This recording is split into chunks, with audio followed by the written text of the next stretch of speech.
Welcome, Hoosier fans, to this week's edition of Assembly Call Radio, where each week we discuss the most important topics in the world of Indiana basketball. This is our 233rd edition of Assembly Call Radio and our 739th episode overall of the Assembly Call, recorded on the evening of October 28th, 2021. I'm your host, Andy Bottoms. And let's begin this edition of the Assembly Call how we begin every edition of the Assembly Call, and that is with our Hoosier Proud banner moment. And Indiana is the national champion. When it comes down, Indiana will be champion. Martin takes the shot. The Hoosiers have won the national championship.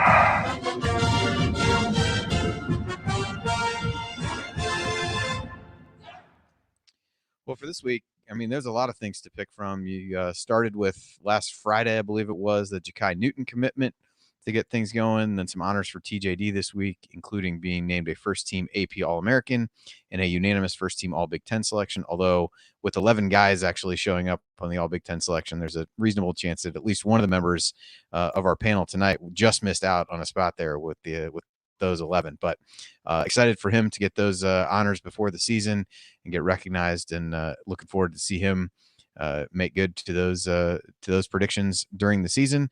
You had a picture come out from Mike Woodson that Bob Knight was at practice today, and all that with the first game of a new season less than 2 weeks away. So all of those things really continue that drumbeat of positivity that has been there throughout the offseason and leading up to what we hope to be a great season of IU basketball. So lots of good news on the horizon. So a number of banner moments this week. So I just tried to jam as many in as I could. So with that, let me introduce my esteemed co-hosts for tonight. Both Ryan and Jared are off. We do have a full house of co-hosts and coaches here with us. First up. He remembers the days when a movie cost $1. Heaven help you if you ever decide to pop your collar. Play hard, but remember, fake hustle is a crime. He's the coach and it's Tonsoni time. All right, Coach. Go to our first coach of the night with his own theme music. So it's Tonsoni time. Coach, what's on your mind this week? I'm just honored to be here with all these coaches. There's actually 4 of us because you're the king of the youth coaching in Cincinnati, and so this is going to be a fun show. I think we're all going to talk about the picture that came out today of Coach Knight being at practice, and I think that just is a symbol for a lot of things with Indiana basketball that have changed with this new coaching hire and Coach Woodson being there. So that was just awesome to see here later this evening when I saw it on my Twitter feed. And then the other main thing for me is Trace Jackson Davis getting a lot of love from a lot of people across the country. And that's a blessing, and it's good because it's one of ours. And then it's also going to be interesting to see how he handles it's pressure, but the expectations, you got to meet and exceed those expectations. And it's going to be a different type of team with other scorers and other players available too. One, that's just exciting to me for him on his behalf personally, and where it can take our Indiana basketball team. All right, next up, he is the brains and voice behind all of the insightful analysis in the IU Film Room, which is now part of our private IU sports discussion community. You can follow him on Twitter at Coach Adragna. It is Tony Adragna. Tony, we'll just file this under on Bob Thompson's to-do list to get some music for you here. So unless Coach wants to sing a rendition of something for us, we'll just go straight to you. Yeah, I would love for Coach to put a little something together for me. That'd be great. No, super happy to be here. Super happy to be a part of the Assembly Hall community or Assembly Call community. Yeah, really excited to be here. Happy with kind of the news that's been coming out, and yeah, Absolutely. Excited to be here. All right. Cool. Well, we're going to talk a little Ja'Kai Newton later, and you had a nice breakdown of him, so we'll get your thoughts on him. here in just a couple minutes. But finally, we've got our third coach on the team. He's coached girls high school basketball in Indiana for more than 2 decades, and he's now the newly minted host of the Grace Berger Show right here in the Assembly Call feed. He is Jeff Marlow at IU Jeff on Twitter. So, Coach Marlow, how you doing tonight? And what were your big takeaways from the first edition of the Grace Berger Show that came out this week, which I know I really enjoyed listening to?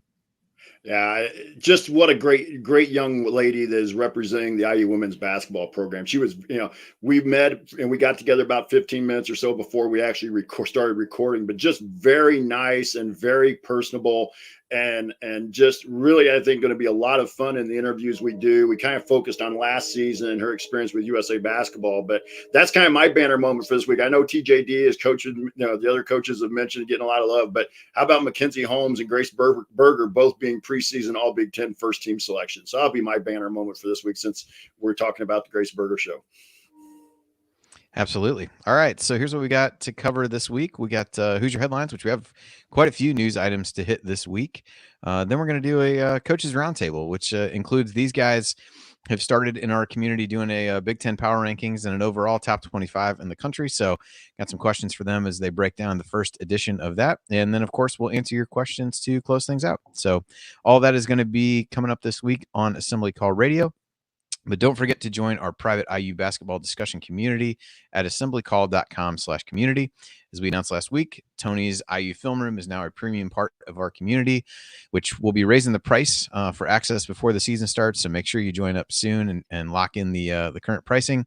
Also new to the community will be a Coach's Corner top 25 poll and Big Ten power rankings I just mentioned, with these three gentlemen doing the voting, and they'll also have occasional Coach's Corner shows to discuss general college basketball results. There'll be some AMAs with Tamar and Grace Berger, I believe, is part of that. So a lot of great stuff going on in the community that we would encourage everybody to check out. Again, it's assemblycall.com/community. All right, guys. So a number of good things happening. So we'll hit the recruiting trail first. So Ja'Kai Newton picked IU, I believe it was last Friday. I know we talked a little bit about the prospects of that on last Thursday's show, and I think most things seem to be pointing in that direction. But he did commit. So Tony, I'll go to you first. Just what are your overall impressions of his game, and maybe a nugget or two that you'd take out of your scouting report of him to share with everybody tonight? Yeah, absolutely. So it sounded like somebody had a train going through their living room or something there. Maybe I live close to train tracks. One of my years in Bloomington. It can be disarming, but we'll get it figured out. No, I'm super excited about the commitment of Newton. The thing that really stands out to me is just his explosiveness and his ability to get to the rim. Once he's at the rim, he has a couple of tools that I really, really like that are more advanced, I think, than a kid his age, which one is jumping off of 2 feet. I noted on my breakdown of him, he's very good off of 2 feet, allows him to stay on balance, allows him to absorb contact he's going to be going up against the Big Ten. So obviously, it's been defined as tackle basketball from time to time. So definitely going to be able to have to be able to absorb contact as a guard. And then another really good thing is he can finish with both hands. Honestly, he finishes more with his left hand, which is his offhand, in some of the videos that I've seen, which is really encouraging. A guy that can finish with both hands at the rim. So not only is he explosive in getting there, but he's able to finish once he's there, which is big. Already has a good body for the Big Ten. Has a wingspan that I think is +7 or +8. I mean, just extremely long. I think he's going to end up being a guy that on the defensive end is going to be a guy that's going to kind of be that lockdown guy on the wing for Indiana, which in all honesty, depending on who stays and who goes, they might have a few of those guys. So that's what's exciting to me about it is we're going to, IU's really going to have a lot of good opportunities to do a lot of really good things on offense, but also on the defensive end in terms of ball pressure. I mean, all the highlights that I've seen of Newton, or not highlights, full games, are AAU games, and he's getting into guys, which, some people, that's kind of an anomaly in the AAU basketball realm. So, just a lot to be excited about with Newton. I think it's a really big pickup. I think it's a guy that can make an impact on a top tier Big Ten team. Yeah, Coach. Yeah, Coach. I guess I got to get used to this. I got to be more specific and give first names. So Brian, you know what? I'm gonna call you Coach. You're grandfathered in as Coach. So yeah, Coach, please call him Coach, not me. What are your thoughts on Newton and kind of how he fits into everything as Tony mentioned? Yeah, first of all, just a plug from the inside. The discussion that Tony had about the 2-foot play is why you need to subscribe to the IU Film Room. He's going to do a great job, and that's just excellent analysis because when you can play off 2 feet, you can take hits. You can use the rim for protection against the length that he's going to play against. You're balanced. You can stop and pivot and find cutters and find shooters. And that's just something that as coaches we talk about all the time. And when I'm watching a game as a fan, I don't really pay attention to that. But that's the kind of stuff that I will plug the film room. I'm looking forward to watching it too, and then having conversations with Coach Adragna about what he sees in that. The ability to play defense in AAU is another comment that I also like, because sometimes people just try to hunt shots and get up points and think that, you know, it's a beauty contest offensively. And I like the idea that we're getting guys that have that toughness level. And you can display toughness on offense and defense. So I think it's a guy that I don't know his immediate impact as a freshman. I think he'll play as a freshman. I think it's a guy who's here 2, 3, 4 years. And as you go, that's the guy that's going to develop. This is not a player comp by any means, but Illinois has Trent Frazier, a 4-year senior guard who's, you know, as a freshman came in, did some things for them. You like those guys that are 4-star, hungry, chip on their shoulder, have an edge, have a little dog in the fight type of guy. And it seems like that is what we have in Newton. And that's just nothing, but you got to have pieces. And we all like the flashy 5-star pieces, but you got to have those foundational pieces that are just a little bit better than foundation. And it looks like he's that type of player.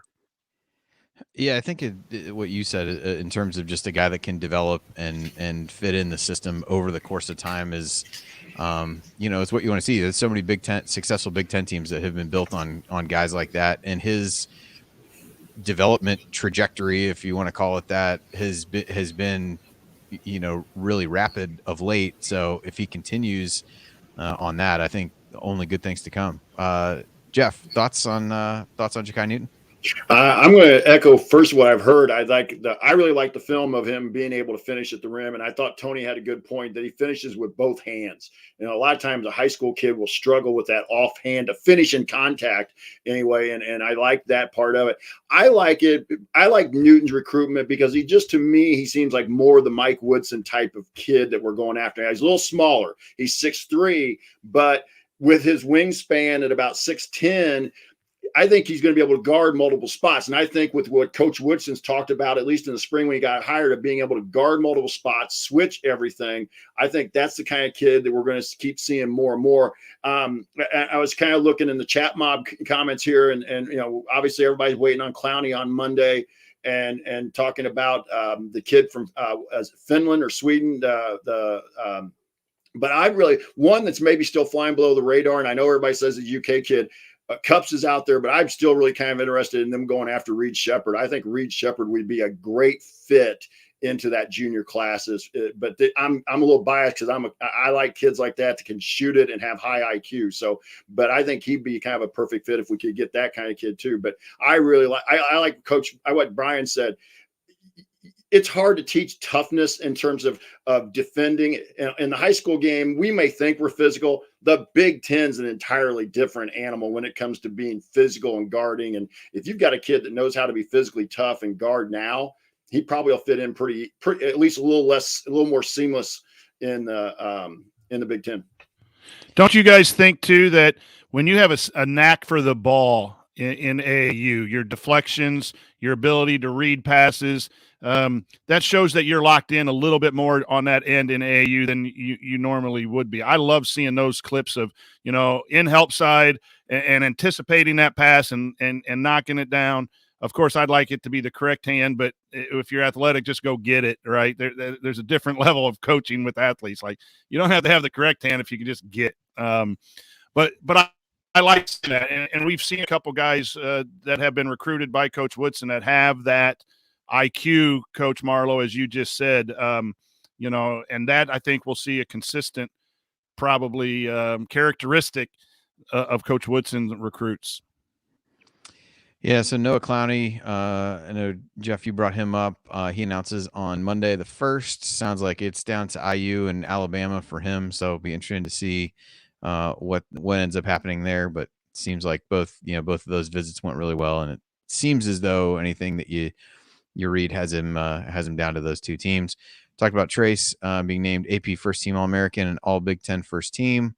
He was the only IU player on the All Big Ten First Team, though there were 11 guys. I joked about that. One of them was because, well, I guess two of them technically. There was a tie for the 10th one, although at the risk of agreeing with John Rothstein on really anything, the fact that some of these conferences have so many guys on these is a little bit screwy. But I think they said overall 8 teams represented out of the 11 guys or something to that effect. Secret scrimmage, not really a secret, you just can't go, is Saturday, set to play Belmont and Louisville. The first one they called off because of some injuries, but sounds like this one is a go, so it'll be interesting to see what comes out from that. And then for those who looking for other podcasts, Alex had a couple episodes of Podcast on the Brink this week. The first with Bart Torvik, so decent amount of Wisconsin talk if you can handle that. But obviously, those of us who follow this closely use Torvik's site a ton. So all kidding aside, a really good episode with him talking through how he accounts for some different things in his analytics. And then with Matt Coxman, 3-Man Weave, I know that's a podcast and a site that I plug quite a bit on here, but those guys do a fantastic job of covering basically every conference out there. Matt is an IU grad, but does also like Duke, so nobody's perfect, obviously, in that scenario. But couple good episodes there for folks looking for podcast to listen to. Tony, any of those other headlines stand out to you? Any early thoughts on Clowney from anything you're hearing, or one of the others that stands out to you? Yeah, I saw the Virginia Tech guy on 24/7 put in a crystal ball for Clowney today, which I think Virginia Tech's out of it from everything that I'm seeing and hearing. I feel good about IU's chances. I think for what Clowney wants to do, where he wants to go, in terms of the next level, I think it's hard to say no to Mike Woodson, especially with some of the momentum that he's got going there, until this staff kind of misses out on a big one so far. I'm feeling pretty good. Hopefully CBS College Sports Network or whatever will host this one. We're doing pretty good when recruits announce their decisions on there. So I don't have any intel or insight or anything into the recruitment, but I feel good about where IU stands. Jeff, you're in the firmly in the podcast game now with the Grace Berger Show. So not sure if you've had a chance to listen to any of the stuff from Alex at Inside the Hall yet, or any other podcast related thoughts that you might have.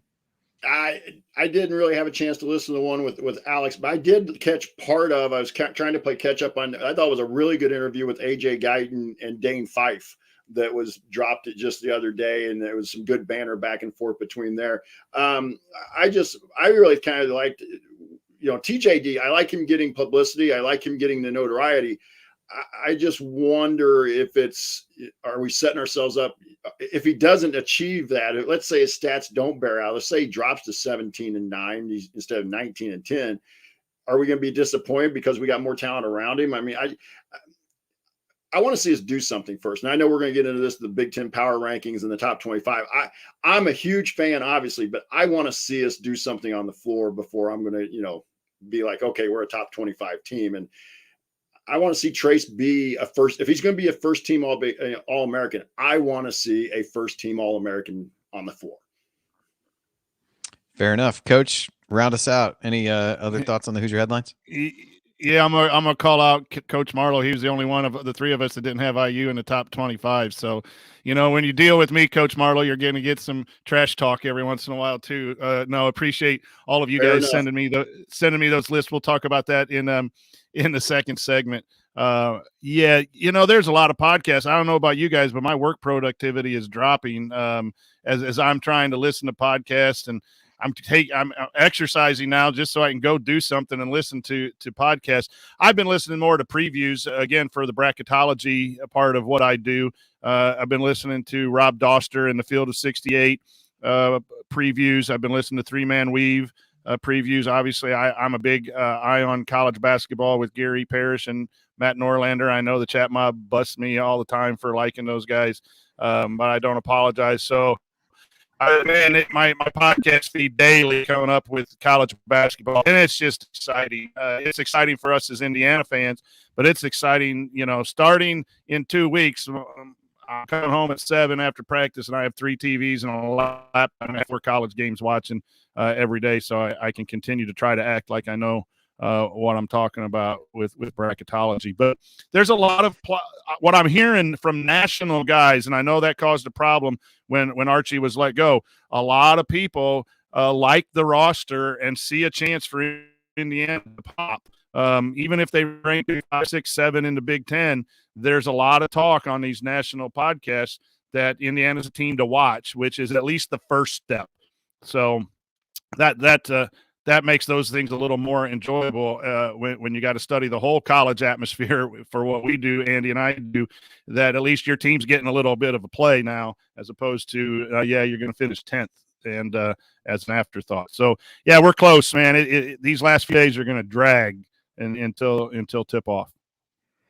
Yep, I'm right there with you. I'm doing the same thing, although I'm realizing that the dates that I gave Alex for starting to roll out my preseason bracketology are rapidly approaching, and I haven't written one single word yet. So I got that going on me. So something to keep me busy over the weekend, right?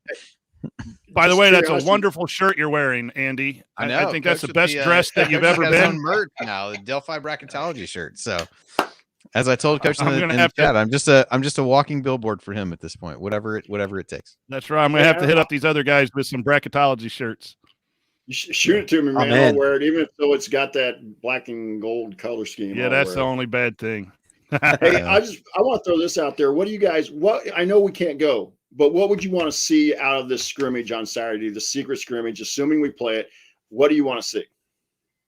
Yeah, I mean, if I think obviously I don't have all the insight into how these work, but I think it's similar kind of how. Or a lot of coaches are now running them kind of to how the high school scrimmage game works, where you'll have a quarter of zone, test out your zone offense, zone defense, have a quarter of full court press. So I don't know that IU and Belmont will work that way or do it that way, but from what I hear, that's kind of how some of these scrimmages have worked of late with some of these teams. So for me, if you're Mike Woodson, you're just trying to see lineup combinations. You're trying to see, all right, what guys know what spots. It all happens pretty quick. I know they had that time in the Bahamas, but now they have some injury stuff that's going on. And I know that as a coach, you never feel like you have enough time to prepare for that first game. It starts getting down and it's like, oh crap, like, I don't have a zone or a press breaker installed or whatever that may be. So when you have injuries and stuff, it makes things a little bit tougher to get things done in practice. Obviously they've got managers and practice players that can fill in for stuff, but not the same level of competition. So for me, you're just trying to figure out lineup combinations, trying to see what works, what doesn't, and get out of there healthy. Yeah, I think it's important. I'd love to sit down with some college coaches and talk about it. I think it's really good to get time and score situations too. If the other coach is okay with it, saying, okay, we'll be up 8 with 5 minutes to go, and you can talk strategy about, whether you are going to be a guy that works the clock, you're still going to take first shots available. Those are things that are really important in a game that doesn't count if you can script those things. But from a basketball standpoint, Coach Marlow, if I could see the game film, I am going to hit this early in any post-game analysis.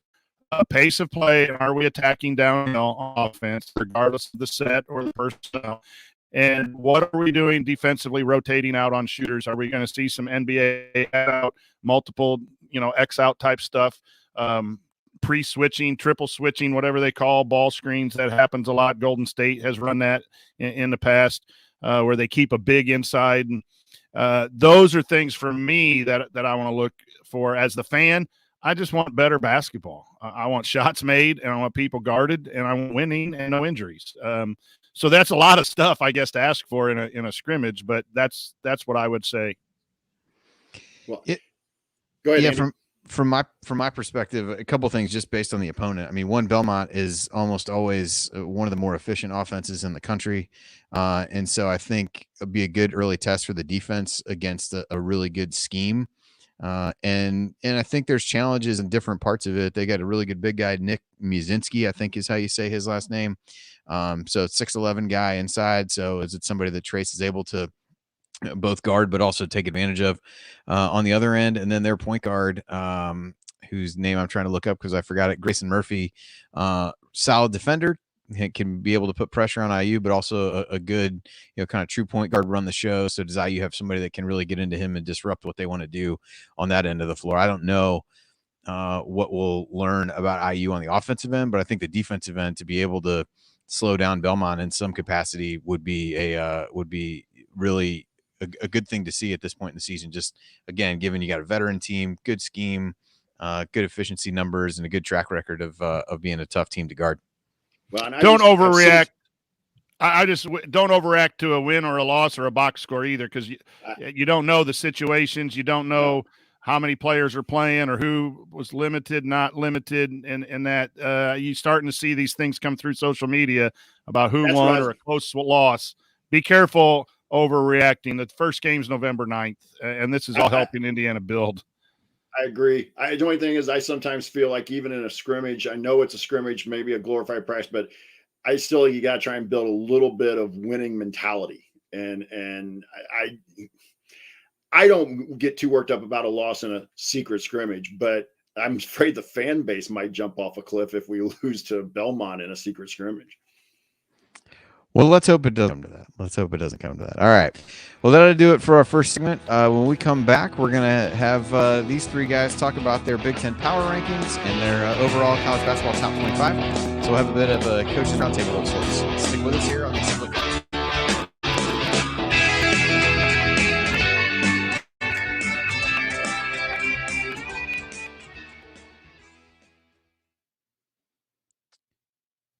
All right. Welcome, everybody.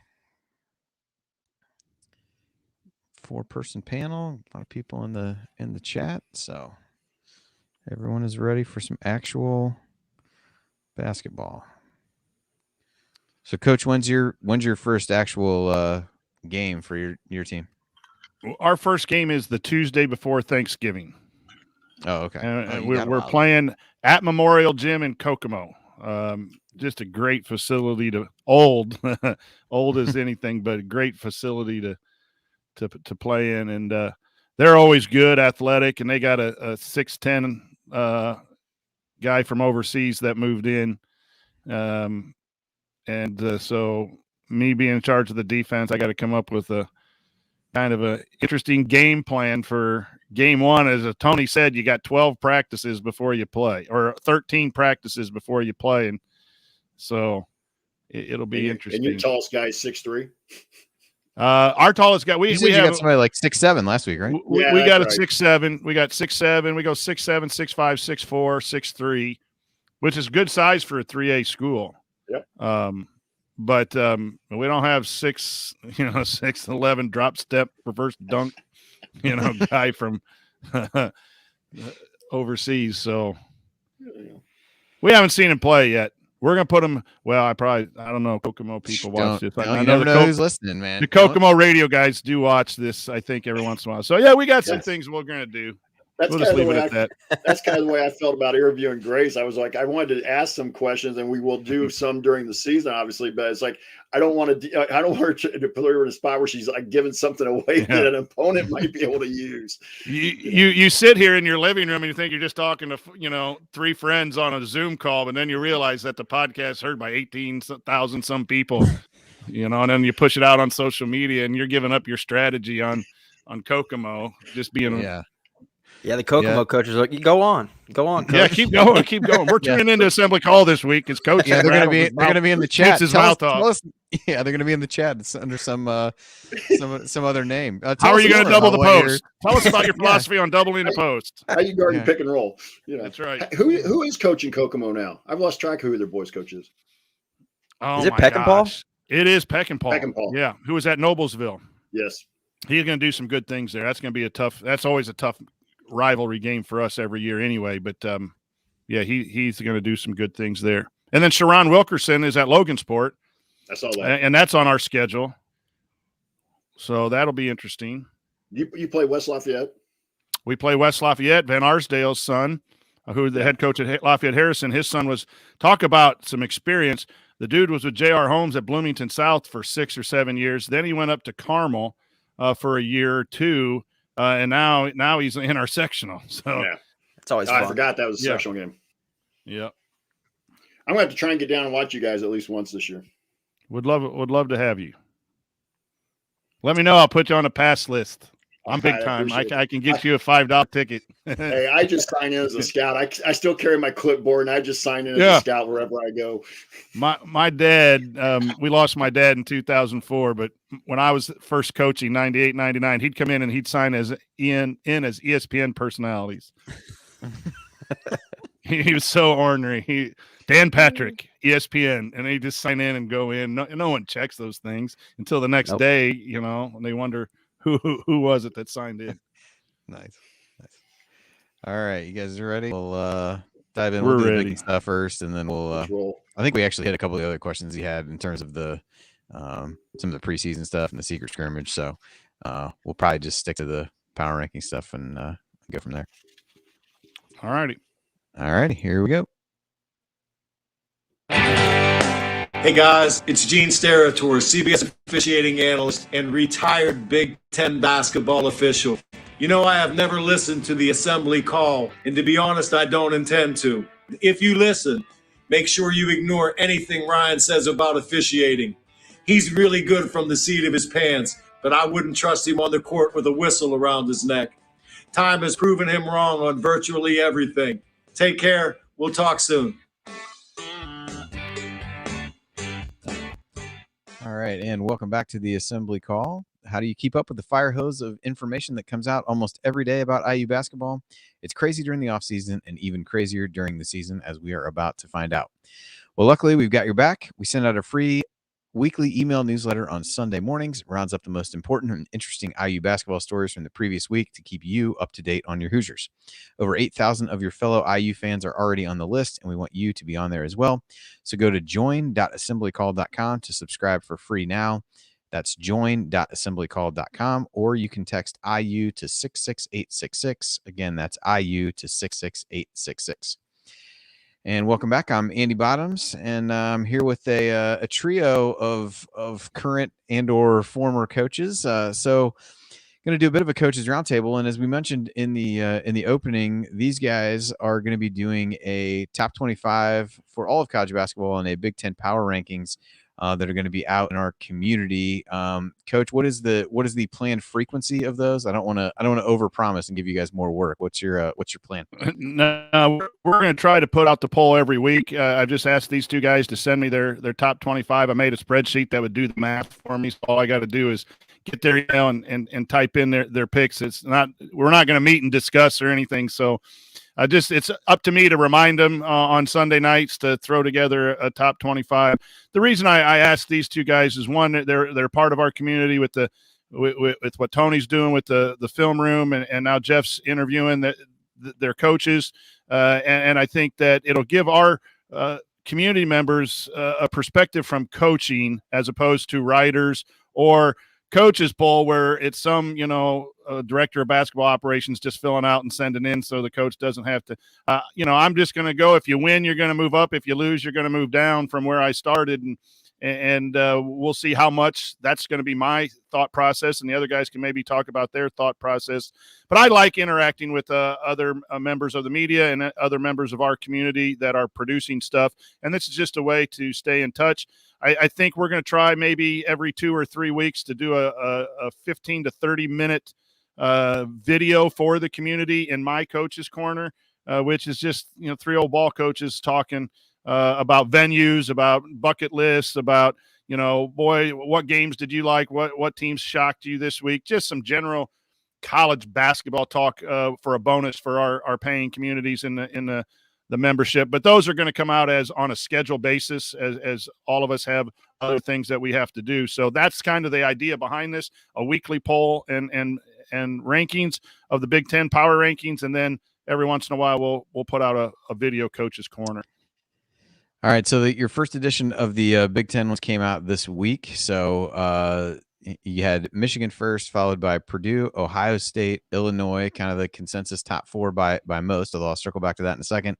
Then Michigan State at 5, IU at 6, Maryland at 7, Rutgers at 8. I think those are again, kind of a consensus top 8 in some order, and kind of where you start to think that might be the last team to get in into the NCAA tournament. Then you got Wisconsin at 9, Penn State there, Nebraska, Iowa down at number 12. I don't know what Fran McCaffrey did to coach, but he, just plummeting down the rankings. And then Northwestern at 13, Minnesota at 14. So I tried to pick out some of the places where you guys were the most different, although to be honest, there weren't a ton of differences by more than a couple spots, but we'll start at the top and kind of work our way from there. So, a lot of these previews I've read or listened to, typically that 4 teams, those 4 teams at the top are the same 4 teams, but Ohio State is most often the 4th team in that top tier. But Tony and Jeff both had them 3rd. So Jeff, I'll throw this to you first. Is this more of a function of your belief in Ohio State, maybe a lack of belief in Illinois, maybe a combination of the two? But why are you maybe higher on Ohio State than others who are doing some of these projections would be? I'm just not high on Illinois. I love Brad Underwood. I really do. I love that style. Coach and I have talked about this before, just really love Brad Underwood's style defensively. But I really think they're going to miss Io. To me, Frazier's not the player that I'm not trying to take anything bad away, say anything bad about Frazier, but Io was that guy. I remember last year I kind of was in the community more than I was on here, but I kept coming back to you need an alpha, and Io was the alpha. I don't see an alpha for Illinois. And I may be proven wrong, and that's fine. I'll admit if I was, but Coburn needs somebody that can get him the ball or draw defenders and set him up. So, and I like Holtman, but I was more the fact that I thought I'm not sold on Illinois, and I had them 5th. I honestly believe Michigan State will be in that top 4 because I think Izzo saw some issues. I think Rocket was probably a lot of the issue there for that team last year, at least as a point guard on the floor. And I really think that Michigan State, I think Michigan State's going to be better than most people are giving them credit for. Tony, what about you? What kind of led you to slot Ohio State in above Illinois? Yeah, I think Illinois very well may be more talented than Ohio State, but I think the system that Chris Holtman has is they're going to win games. They can win ugly. They've got offensive firepower. Their defense is always going to be, top 10 in defensive efficiency, maybe top 20. And I think that style just translates to wins in the Big Ten season. So while I think Illinois may be more talented and head to head could possibly, obviously beat Ohio State, I think when it comes down to all right, who's going to have the 3rd best record in the Big Ten? That's kind of what gave me Ohio State. And again, I like Holtman, and I think that he does great things. He'll do great things again this year with this Ohio State team, and kind of has that veteran leadership as aspect as well. Yeah, Illinois is an interesting one. I think everybody projects a huge leap for Curbelo, and he'll certainly have the opportunity to take a huge leap because the ball is going to be in his hands a lot. I think you'll see him mature a lot from some of the, mistakes that he made, but I don't know, I think some of the turnover issues I think can get better. I don't know that the shooting can get better for him. Kofi, obviously a huge factor there about, with Illinois. And by the same token, Ohio State, really like EJ Liddell, Kyle Young, need him to stay healthy. point guard is the question there. They get Wheeler from Penn State, who maybe different supporting cast, different situation, different scheme, is able to show some things there that maybe he wasn't able to show at Penn State. So it's definitely an interesting one. I think Purdue and Michigan are pretty clear cut top two for me. And then I think you can, pick what what aspect of either of the other teams that you're most confident in and kind of go from there. But Coach, you had Illinois above Ohio State. So what tipped you in that direction? Yeah, I'm higher on Illinois than Coach Marlow is. We've had those discussions, and he makes valid points about losing DeSumo as a closer. But I think the college game is guard play. I think the top tier for me has better guards coming back that are experienced. I think Purdue, Illinois, and Michigan all have decent guards that have played for a few years. And they all have good big men too. So that's why I have those in the top tier. The question mark for what I would consider tier two, your Ohio States, Michigan States, Indiana, is they have guards, and they have guards that have transferred in and reasons to like their guards, but they're all somewhat questionable until we see them. We know what we're going to get with Frazier and Cubello. They've been around. We know what Eli Brooks at Michigan. We know Hunter and Sasha and Ivy are like at Purdue. I think those guards they could take a step back. Those kids can take a step back. But preseason, by what we know, those guards have produced in the Big Ten. Then you go down to Walker and Christie at Michigan State, the Wheeler and the Chris Holtman even said at media days that he's really concerned about what his guard play is going to be like. Their front line is no doubt a top team in the Big Ten.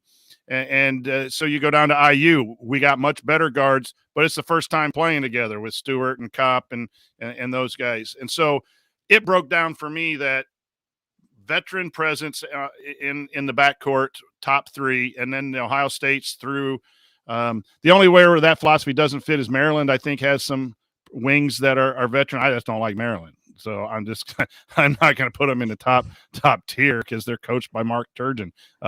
And he's on my bottom three coaches list. So he gets downgraded just because of that. It's going to be interesting to see if I'm right on that, because that means Rutgers has a chance to move up with Ron Harper Jr. and Geo Baker and the McConnell guy. That's intriguing to me, why I like Rutgers. They're big. The reason I have them 8 is their big is questionable. And I think if you have a questionable big right now, you're going to suffer in the Big Ten this year with the amount of bigs. So that's where my tiers came from. And again, I think the top 7, you can basically put them in a hat and maybe pull them out based on scheduling, luck, injuries. Wouldn't be surprised to see any of our 4, 5, 6, 7 schools pop up into the top and compete for a Big Ten championship if everything goes right. I think it's the toughest league in the country, and the top 7 are all going to do battle on a night in, night out basis. And Coach, I will say this: I put Rutgers at 8 too, but man, I really like Steve Peichel, and I was very tempted to put them higher. I'm not sure about their bigs. I think their guards will be good, but I really like Peichel. I tell you, he was good to talk to you at the media days. Yeah, just to circle back to Illinois with one thing. I mean, they really do not. They obviously have Kofi, who gives them a ton of size, and but otherwise they just do not have a ton of guys that they know what to expect from in the front court. They're going to end up playing really small, it seems like, based on their personnel. Maybe that works and he's enough, and if you can surround him with guys who can really shoot it, then there's a possibility that can work out. But they're fairly thin, at least from an experience standpoint up front. I know they got transfer from Florida, but I don't know that he didn't do anything that much at Florida, aside from elbow John Fulkerson in the head in the SEC tournament. But so Michigan State, this is another one I want to talk about. I know Jeff, you talked a little bit about them. You were higher on them than most. They are an interesting one. I think the Rocket Watts addition by subtraction argument is certainly a fair one based on how he played at times, but they do lose Aaron Henry. They lose Josh Langford, who was there forever. And so they've got questions in my view. I don't know if this is just a quintessential Tom Izzo just gets a lot out of these guys. They got a Tyson Walker, the transfer from Northeastern, should run the point. And they got Max Christie as a freshman who's going to be their backcourt. They do have Gabe Brown, who Still corner threes are giving IU fans nightmares from that. Joey Hauser, who I thought was pretty underwhelming in his first year there from Marquette before. So is that, Jeff, I guess I'll go to you first since you were highest on them. Is that a bet on Izzo as much as anything? And just does this personnel seem to fit well with the kinds of teams that you think he's done well with in the past, or what makes you so bullish on them compared to the other guys? Yeah, I like Izzo. I remember seeing him, and Coach, you may have been there, remember this. He was at the IBCA several years ago, and I really loved listening to him talk and things. One of those, I wish I would have went up and watched one of their practices one time, but I just think that Izzo's one of those guys that when you don't think they have much, all of a sudden he shows his coaching ability. And it may be more of a grinded out Izzo team. I'm not sure you'll see them running up and down the floor a bunch. I think they'll really jump back in to just, playing solid D. They're going to crash the glass. And so I'm more sold on Izzo than the guards coming in. Hauser, like I said, I'm guess more just because I think a lot of Izzo, and I think he's, one of the best coaches in the Big Ten. And I think there's a personal, if it was me, being in that position, that level, I'd be sitting there every day in the summer and in the preseason, be like, I'm not finishing 6th or 7th again in this league. We're better than that. And I'm just hammering them every day with the expectations better than that. All right, Tony. So you were the lowest on Michigan State. You had them at 6th. What gives you pause about ranking them any higher? Yeah, in all honesty, it comes down to talent. I just don't know what they have. I'm obviously not as well tuned into Michigan State as I am Indiana. Indiana happened to be the team that I picked over Michigan State at 5th, which I think is probably the highest. I think was the highest on the panel. Yep. Yeah, by a decent margin. And so I just, from a Michigan State standpoint, they have an excellent coach. They've got a couple guys returning, but like we mentioned, they lost a lot. They do have some nice freshmen coming in. They got a nice transfer from Northeastern that averaged like 20 points a game last year. So I just don't know what they have from a talent standpoint. And I think they're a team that they might lose to a mid-major or something in November, but come March, they're probably going to be a force. All right, so let's move to IU now. So you guys had Tony, you had him 5th, Coach, you had him 6th, Jeff, you had him 7th. Coach, I'll kind of throw this to you first. What did you, I guess, to give some context, you had IU right behind Michigan State and in front of Maryland. Your feelings on Maryland are well known, so it's probably not too much of a stretch to figure out why you had him in front of them. But just as you evaluated IU in this process, what led you to putting them where you did?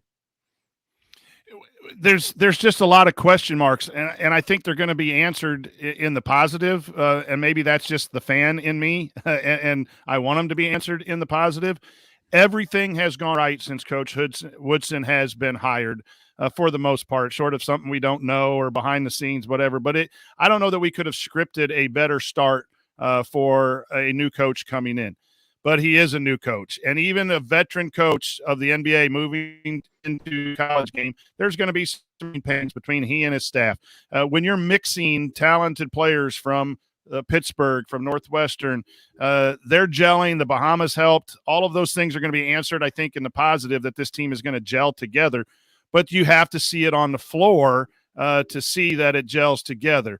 Everyone's happy in the preseason because they're practicing, they're getting run in practice, and then all of a sudden game time comes, and all of a sudden one guy gets 3 minutes, the other guy gets 4 minutes.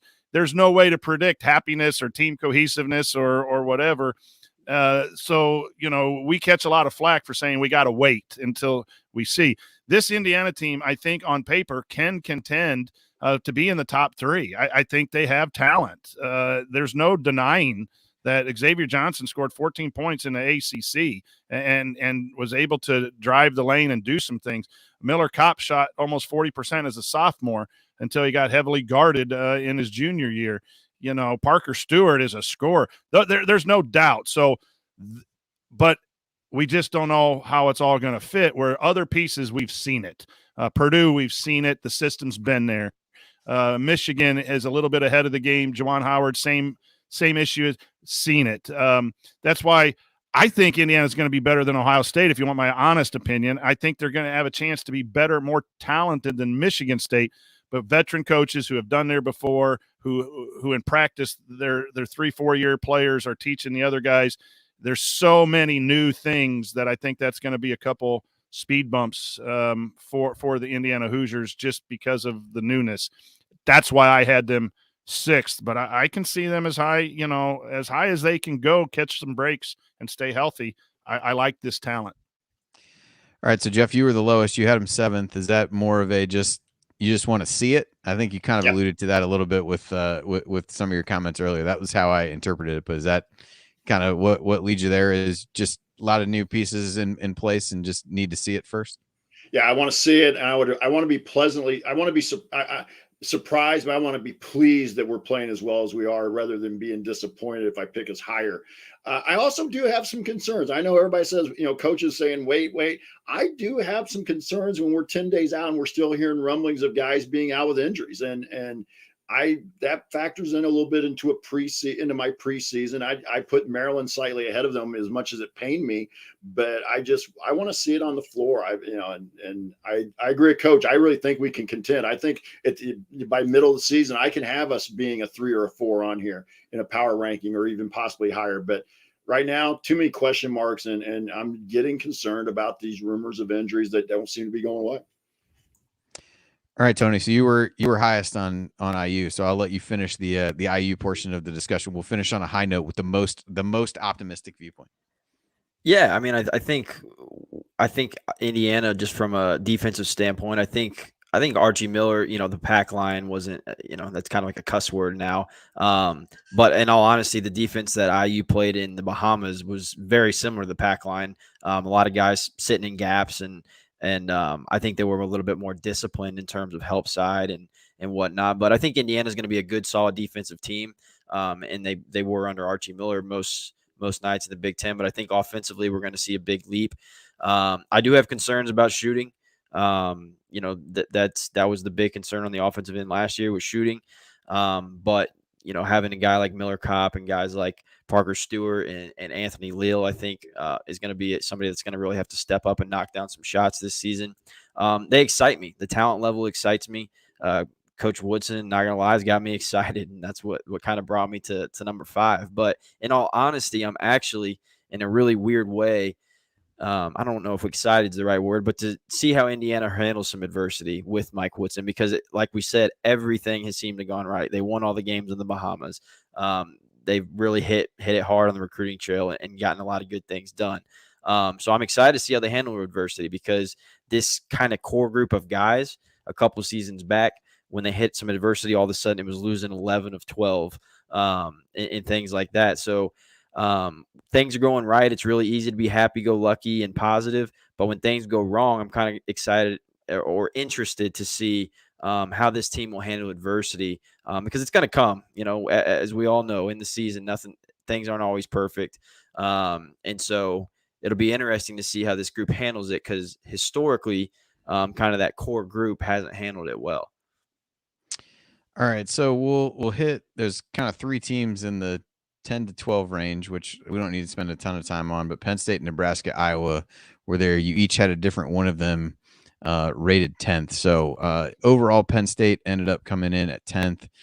Tony, you were highest on them. So I'm just going to go to each of you as I get to the team that you were the high person on to give your thoughts maybe about why you think they might surprise some people, or at least be at the top of this particular tier, and maybe a team that upset somebody along the way. So Tony, you had Penn State. What led you in that direction? Yeah, I like Shrewsbury. I like what he's building there at Penn State. And in all honesty, it kind of came down to, all right, who's that bottom tier of the Big Ten. It was like, all right, who's might be a little bit better. As you noted, all of us are pretty low on Iowa, Northwestern, and then Minnesota is just. I think we all agree they're just going to be god awful. Could not win a game in the Big Ten. Awful. And so really, it just kind of came down to that Wisconsin, Penn State, Nebraska tier. I honestly could see Wisconsin falling to the bottom of that tier of teams, and Nebraska and Penn State kind of rising to the top. But I like what Shrewsbury is building there at Penn State. And like I said, when it came to that tier of teams, it was kind of like, all right, who's got a little bit more talent here or what coach has experience there. So that's kind of what led me to give Penn State that little bit of a higher ranking there. All right. So the aggregate, you guys had Nebraska 11th. Coach, you were the highest on them. You drinking the Fred Hoiberg transfer Kool-Aid this time around now that he's reformed the roster for the third time in 3 years? Isn't that shocking? He's been here for 4 years, and it's almost been a brand new team every year. And that alone is going to keep Nebraska down to the bottom. But they got a couple guards in the McGowans, I believe is their name. If I'm wrong on that, is that correct? Yeah, they got the two. Yeah, one's a freshman, one's a transfer. Yeah, one's a transfer. Yeah, one played last year.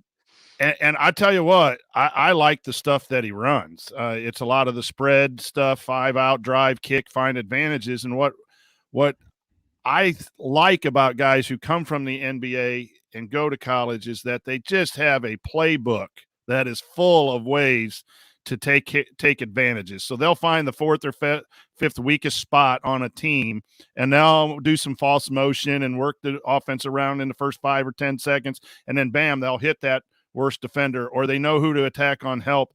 And when they can shoot it, then they become dangerous. And so I think that's an opportunity for Nebraska to pop. I think this is their best talented team. You have a coach who took Iowa State, and I know he wasn't very successful at the Bulls, but if you're a head coach in the NBA, you know what you're doing at some point schematically.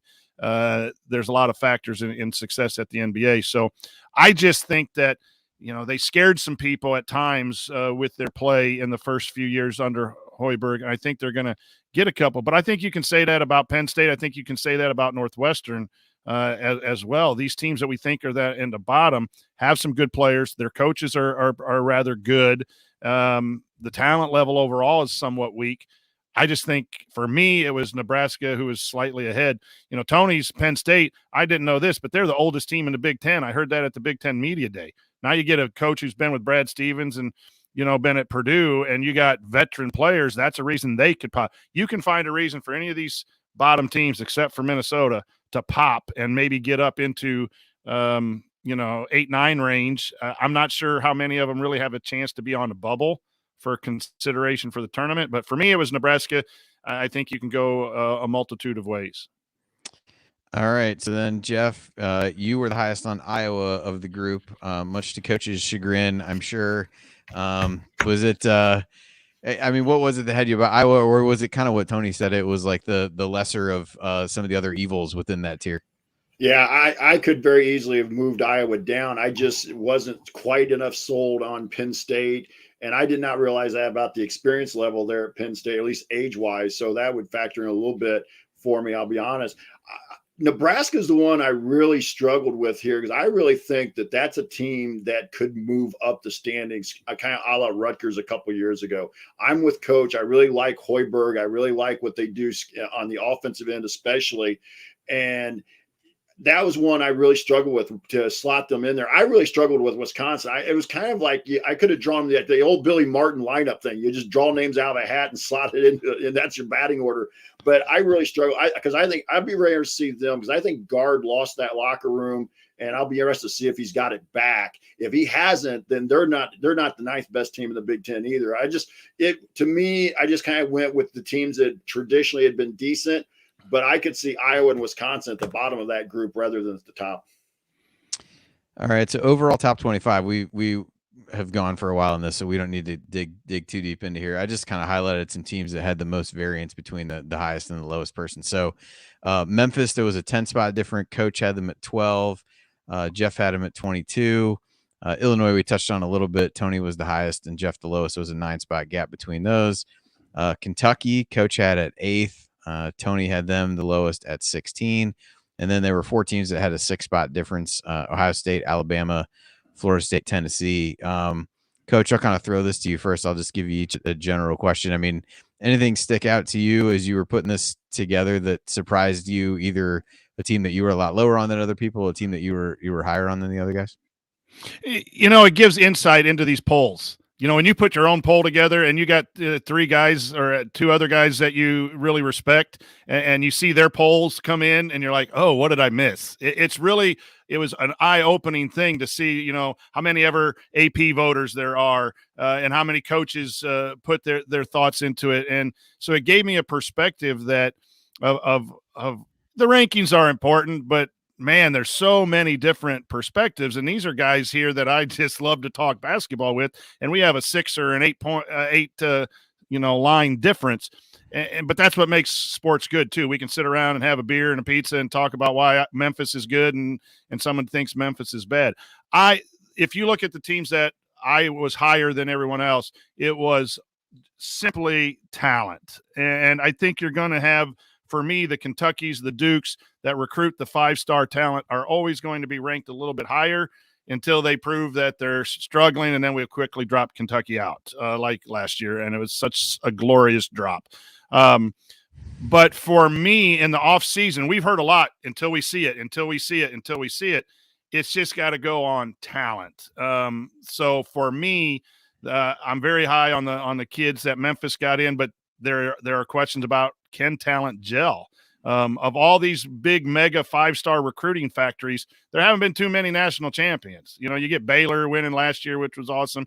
Gonzaga gets some good guys, but I'm talking Kentucky, Duke, these 5-star one and done factories haven't really won in the tournament. So that's where I'm probably wrong in putting those guys, sliding Memphis, Kentucky, Duke a little bit higher than the other panelists. But it's not easy putting a top 25 together either, because you're biased by what you've read. You're biased by the Big Ten. You're fans of the Big Ten. Do I put Indiana in as a fan? Do I not put Indiana in?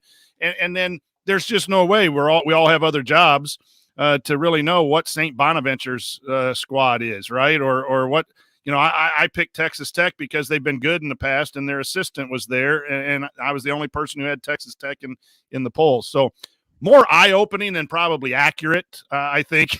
But I think it'll be interesting to see as we go along the season and watch games play out how we react on the panel. And that's part of the reason it creates conversation in the community. It creates a conversation between the three of us. Yeah, I did. I would say, Coach, I was surprised that I pretty much figured that was going to be your answer on the Kentucky and Memphis, just because it was the talent in the recruiting rankings. I would not have pegged you as the guy to get really go all in on the recruiting rankings, but here we are. Yeah. So who knows? Tony, what about you? Any specific thing or team stand out to you as you guys did it that you might have been higher or lower on? I mean, basically just echoing Coach's sentiments there. It's once you start doing it, it's difficult. Then you got to all right, make sure I didn't miss anybody that major, so I don't look like a complete jackwagon here. Was also part of the exercise here, but preseason rankings, I've always kind of called them a crapshoot when it comes to these things, but it's fun to kind of do your own. And like Coach said, you're with like-minded individuals, people that you respect a ton.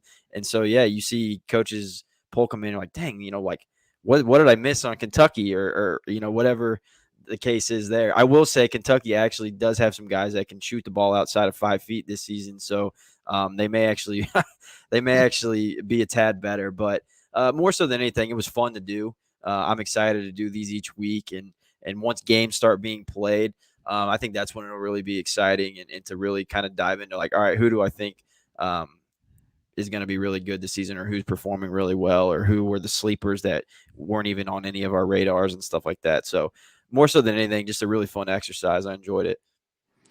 All right, Jeff, what about you? What stood out to you from the exercise?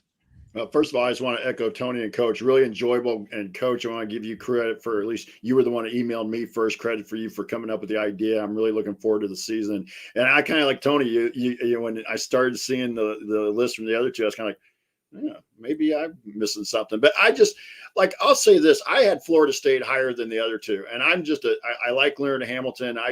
But it's also a case where Florida State's also going to have one of those or two of those games during the season where you go they lost to them, and I'm going to look like an idiot for pranking them preseason where I did. But I based a little bit of mine more on tournament, and I think where some of these are going to be at the tournament. Leonard Hamilton has shown he wins in the tournament.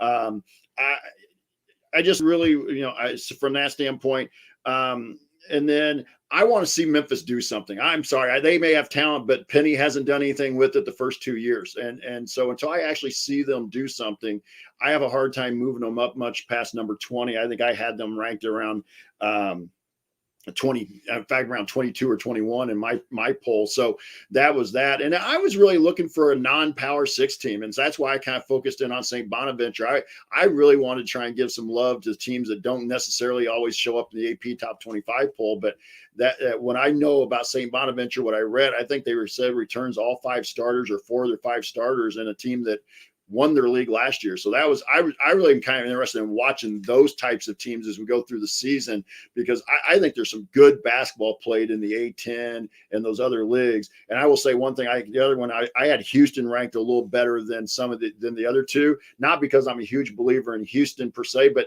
that league's not very strong. They're going to win a ton of games. Yeah, that league's got them and Memphis, and then you got another tier of a few teams that are decent, like SMU and Central Florida, and I forget who else is in there that I'm Wichita State that I'm forgetting, and then the bottom of that league is just horrific. But anyway, yeah, I think Houston. I could kind of tell. It was kind of funny just looking through what you guys did. I kind of tell what you guys valued, and I think Jeff, you were big on track record and people who had done it. I think Houston fits that bill. Florida State fits that bill. So we'll see. Once we have actual games to talk about, I think things will probably converge a little bit more for you guys after you get a few weeks in. But will be fun to follow along over the course of the season with that. So with that, we're going to take a quick break, and then coming up in our third segment, we will answer your questions. So stick around with us here on the Assembly Call, and we'll be back to answer those questions.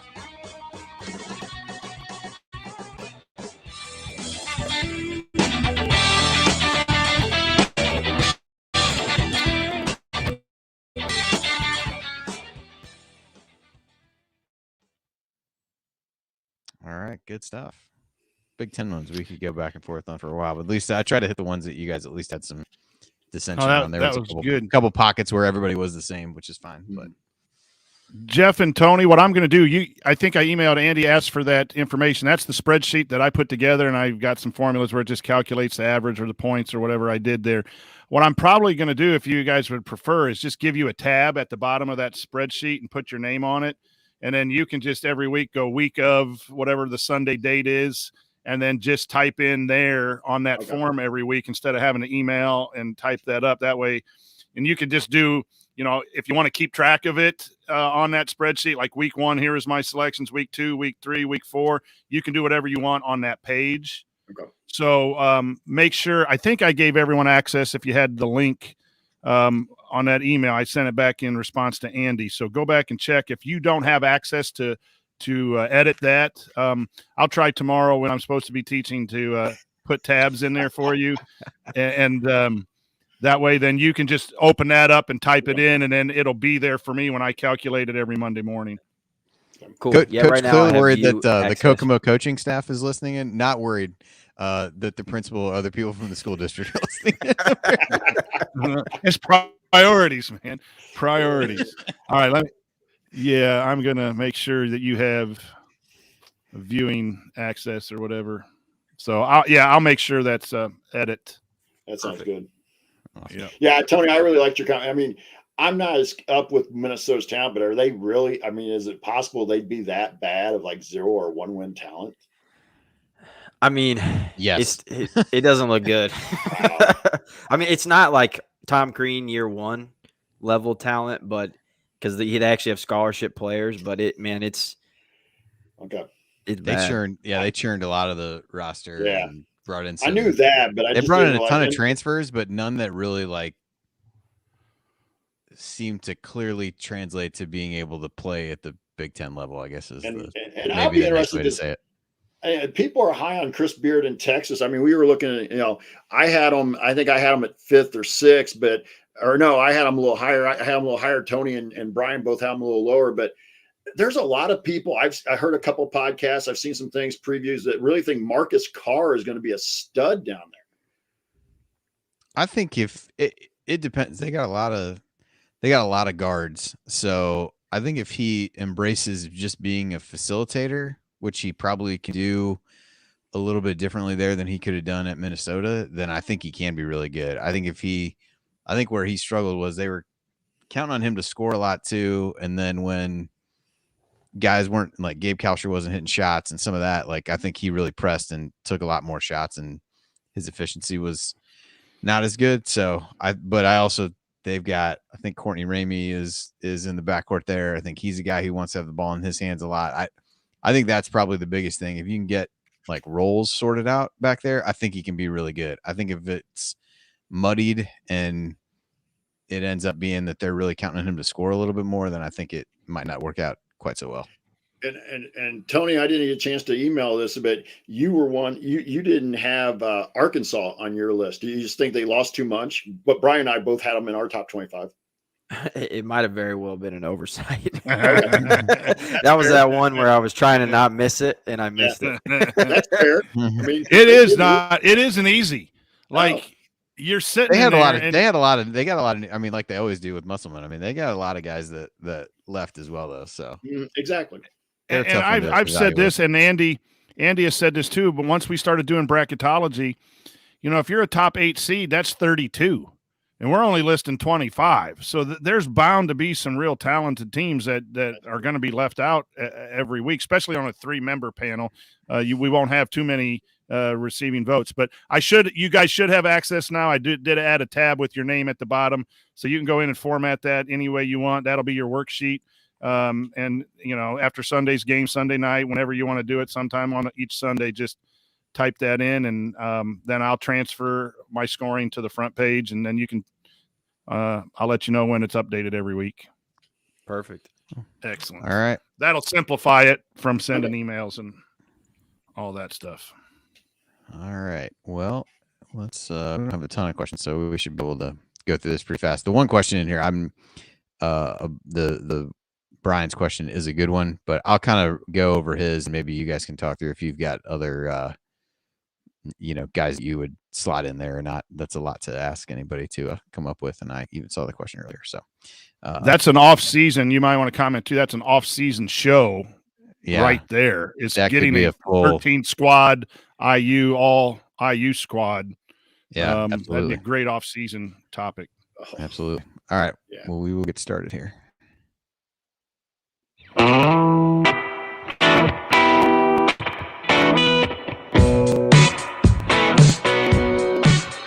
This is Jordan Halls, and I never miss a shot or an episode of the Assembly Call. And welcome back to the Assembly Call. I'm Andy Bottoms, and it's now time to go to our mailbag for some questions from everybody. So all these questions were submitted via our private IU basketball discussion community, which you can learn more about and join at assemblycall.com/community. All right, so first question is from John. He said, this is my first question in the community. With only about 2 weeks to go until tip-off, what are you most excited about seeing in this new IU system? Tony, I'll throw this one to you first. Yeah, the offense, just the offensive flow. I think that I probably stole everybody's answer. But obviously, we felt like we've kind of suffered through the last 4 years of just not great spacing and flow and ball movement and all those good things that create great offense. And so that's what I'm excited to see. Obviously, as Coach said, these guys that come from the NBA, their playbooks there's hundreds and hundreds of sets that they know to get the right guys in the right places. So I know that we won't lack that coming, ATOs and all that good stuff. I know Woody will have a million of those that will get great looks, and I'll be excited to break those down in the film room. But I'm excited to see just motion offense, how it flows, the spacing of how guys, creating double gaps, triple gaps, all that good stuff. And then what they do on the backside. The one thing that always frustrated me with Archie Miller is when they ran certain sets or certain motion offenses or their blocker mover stuff was the backside always stood still. So the help side defense never really had to move, never had to think. And I think that created a lot of offensive issues. I know that Woody, being an NBA head coach, is going to have that backside moving. So that's what I'm going to kind of have my eye on is, what's IU doing on that backside that's occupying the help side defense. The offensive side of the ball will be exciting, but then defensively seeing how they guard ball screens and just, what that system's going to be and whether that's going to be, this is how we guard them or if they're going to switch night to night or based on personnel and things like that. So obviously with a new coach, there's a million things I could rattle off and I'm probably taking everybody's answers. So I'll stop now.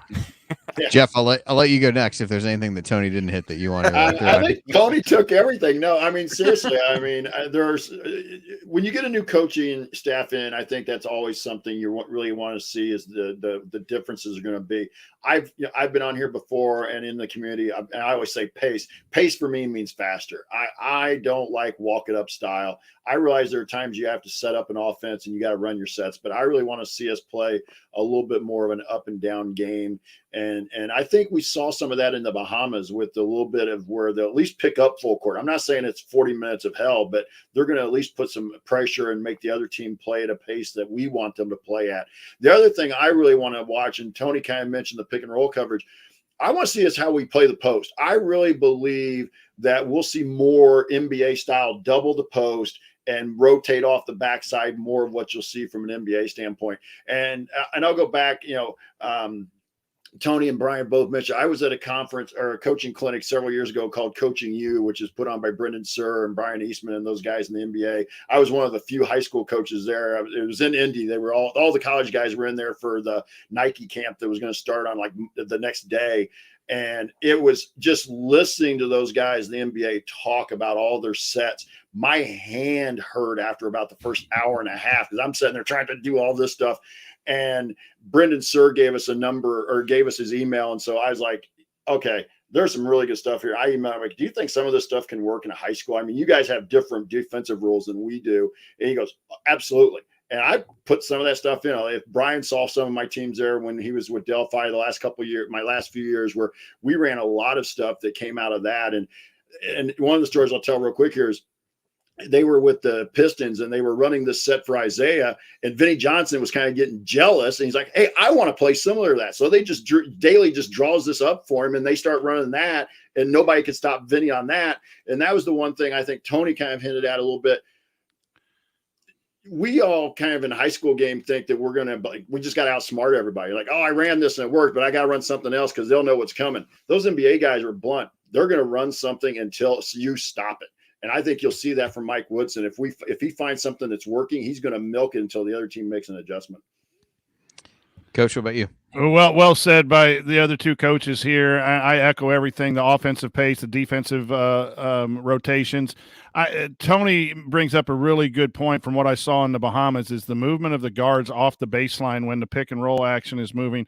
They had some lift action. They had some crossing. They had some MSU, double pins where they run guards through. But it really did stand out to me in the Bahamas that the movement on the backside, as Tony was talking about, was really emphasized on offense. And that was a point where they really hadn't done anything but conceptually put in an offense. So I think that's going to be interesting. So I'm going to change up a little bit and go, I'm excited to see college basketball back like it should be with fans and bands. It has been a long time since March of 2020 when everything was shut down, just drastically shut down. And while we were glad to have basketball last year, it just wasn't the same in empty arenas. For those of us who just watch on TV, it might have been a little more similar. But even the tournament, all in one city, protocols, teams, players not playing, teams not playing. I just think we're back to some semblance of normal. And I know that there's still some health issues in our country and all of those things. But I'm excited to see on November 9th people in Assembly Hall rooting on the Hoosiers. I'll have two other TVs watching the Classic and Michigan State and all those guys in that Champions Classic that starts out. It's just good. I can't wait to just watch a ton of college basketball this season. All right, so next question is from Brian. I'm going to read this, and we probably could save this for a good off-season topic, but I'll at least get your reactions to how he did it. I do give him a lot of credit because he showed his work and actually went through the exercise that he has to do. He goes, if you could construct an NBA team of 13 former IU players based solely on their pro careers, not how they played at IU, who would be on the team?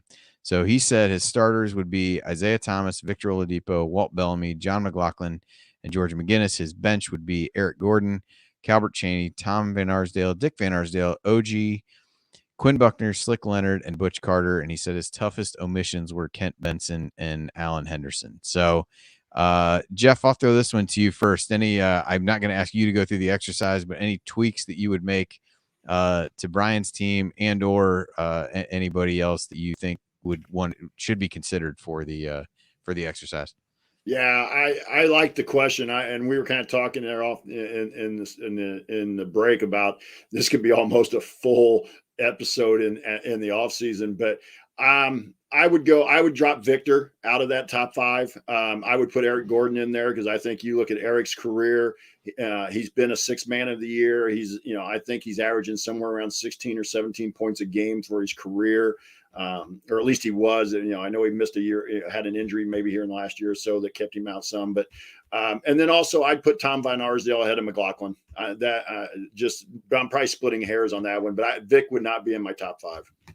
He'd be on the list, but I'm not sure he wouldn't be in my top 5.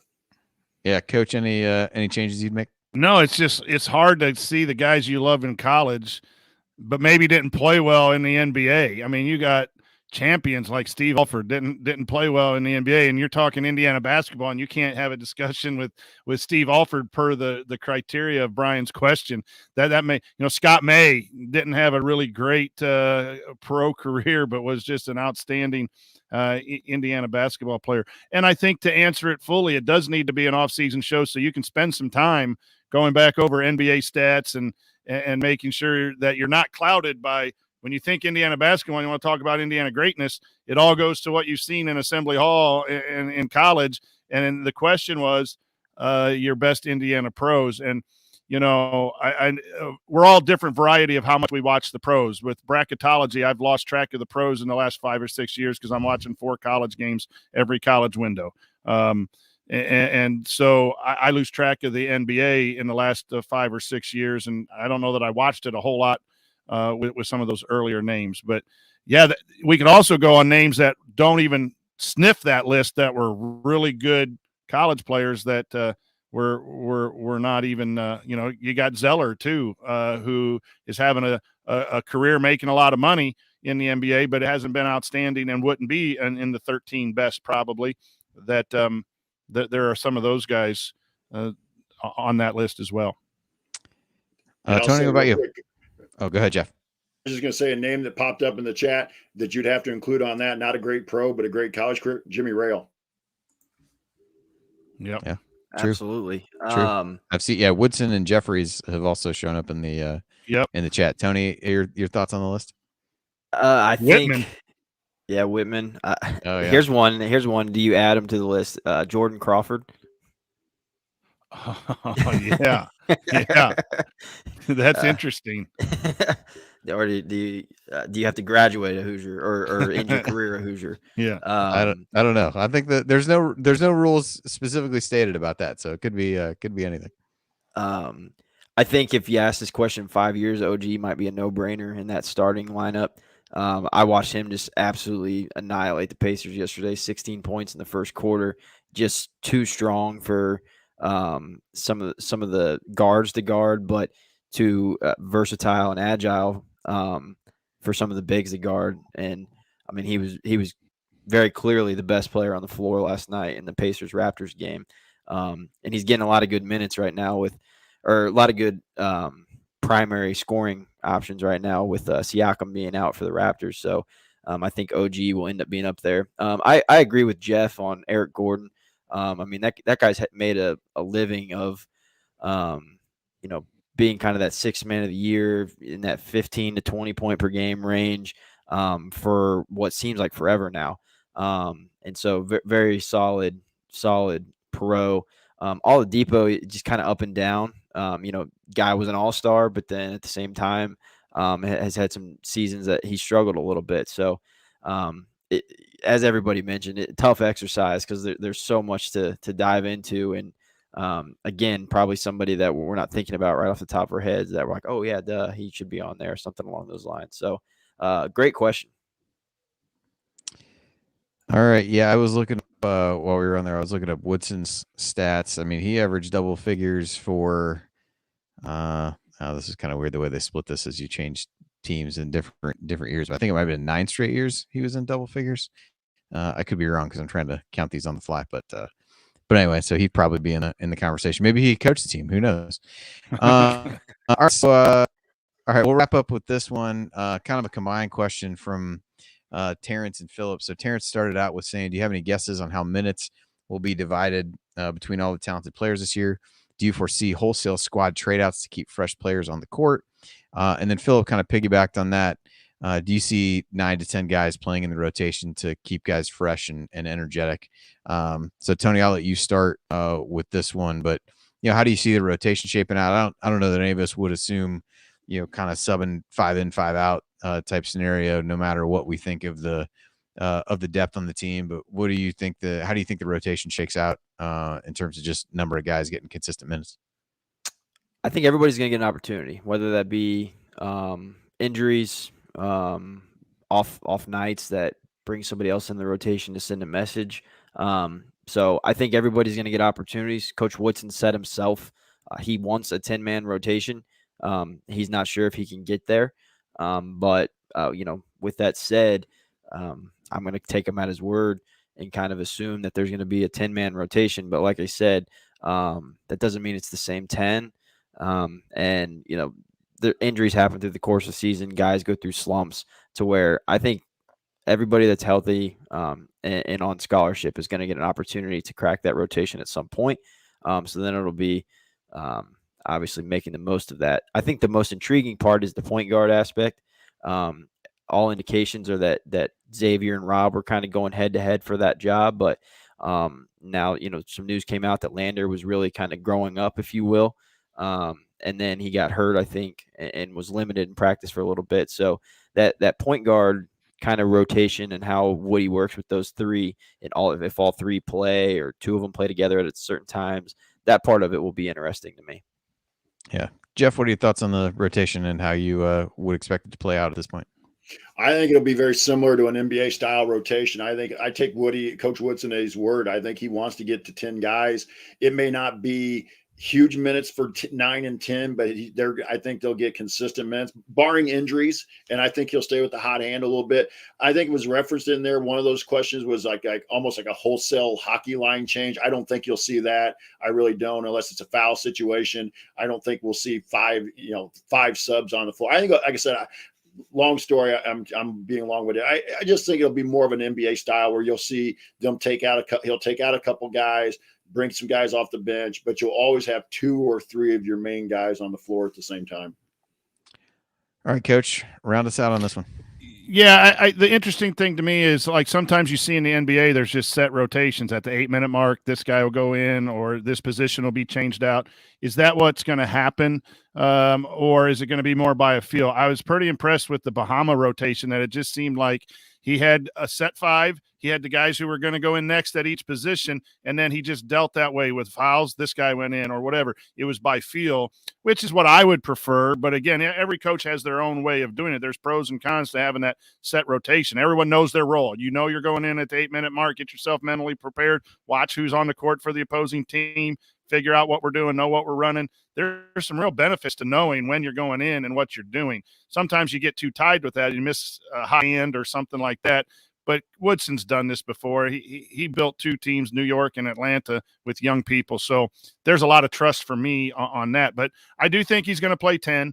I don't see any wholesale changes. I think he'll handle his disappointment in effort and playing with the same values of Coach Knight, but maybe a little bit different, because he's had to massage NBA egos, and he knows how to deal with people who want to play, don't play, and motivate and so forth, where Coach Knight was, you're going to do it my way and I'll bench you and scream and yell at you. And I think Woody is still that strict disciplinarian, but in a more modern style. So I don't see any 5-on-5 mass substitutions for discipline or anything like that. But I do think 10 will play. I think it'll be interesting to see how the minutes end up being divvied out.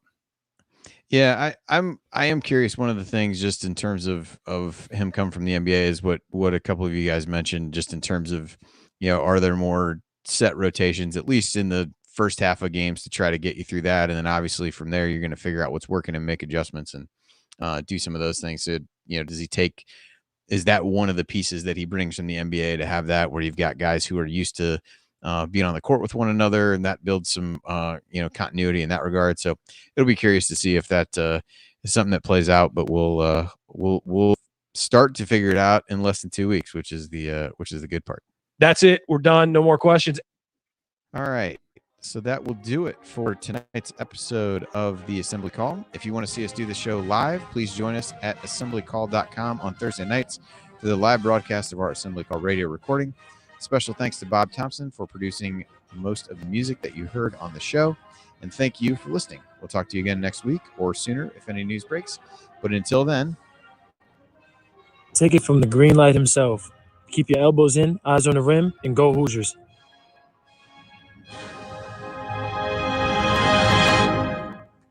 Thank you. Thanks for coming out. I like everything about that. all right, fellas. Appreciate it. Good show. Good hour and a half of basketball talk. We need to put in the closing that soon enough. We have post-game shows to do. So yeah, be here before we know it. Yeah. We're always good to talk with you guys. It is. Absolutely. My son and I are going to go to the Northern Illinois game 2 weeks from tomorrow, so we're going to be there on the 12th. Nice. Very good. Very good. Based on virtually every set of projections that I've compiled as part of bracketology, I usually just kind of look conference by conference and like aggregate the some of the rankings. Northern Illinois is supposedly just absolutely terrible compared to other MAC teams. I think them and Eastern Michigan, both of whom IU play, are like almost the consensus bottom two teams in the MAC. So I feel like Coach and I were on here at times being like, this is good. You're playing MAC schools. I'm not sure how well that's going to play out if they're as bad as most of these projections. 300 level MAC schools don't help not, the old not ideal strength of schedule. Yeah, that's more of the level of the MAC with 2 A's, I feel like. But what are you going to do? So the MAC. Yes, exactly. So cool. All right. Well, I think that's all I got. I'm gonna, since we're already after 10:30, I'm gonna close this down. I'll get this posted and go from there. So all right. Thanks guys for the poll. Appreciate you guys being here. Yep. Thanks, pleasure, guys. Thanks for having me. Awesome. Right, everybody have a good rest of the week. Go Hoosiers on Saturday. Get back on the right track, hopefully. So we will talk to everybody next week. Thanks a lot. All right. We'll see you. See you.